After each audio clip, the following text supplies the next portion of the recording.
We were asked the question, how can we best use Bible commentaries that the onus is that aren't specifically vegan? I've written commentaries, and other people have written commentaries, and we have mine on the website, but those are written from somebody who is thinking vegan-wise.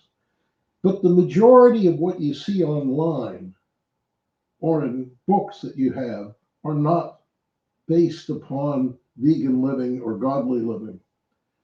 They're based on the Bible as it was written.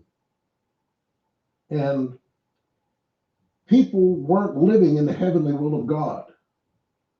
And most commentators weren't living in the heavenly will of God. So we have to understand that the heavenly will of God, just simplifying it, is no pain, no suffering, no death. So we can't contribute to the things that are going to be in heaven if we say we believe. And Jesus even tells us to pray for that. So what we have to do in looking at a commentary is keep in mind what God's heavenly will is.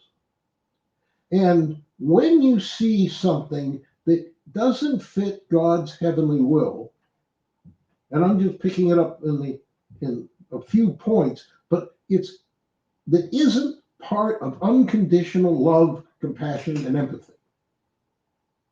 If it isn't there, we have to see through those items, through what they say, and say, okay, this isn't correct.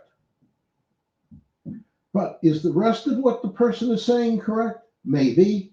But you judge and never just look at one commentary and say, oh, that's the meaning. It may not be. So look at a couple.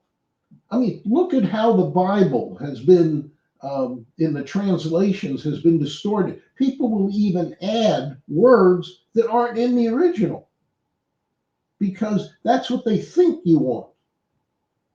So we have to take and look at it in the simplicity, and heavenly living is simplistic. It's not complicated. Jesus says that love will fulfill the whole of all of the Jewish laws. 613 of them are fulfilled with unconditional love.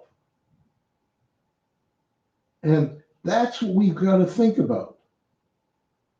So if what the commentator talks about is worldly or unloving in any way, shape, or form, that any part of it doesn't fit that love, like vengeance, that's definitely not living in love.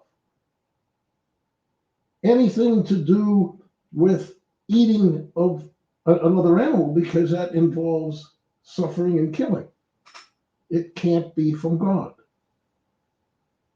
So we have to look at the things that are truly in God's heavenly will, not something that's in the world. And you look at those commentaries, and I look at a lot of them too, but what I do is I filter through them, or filter them through the godly way of living.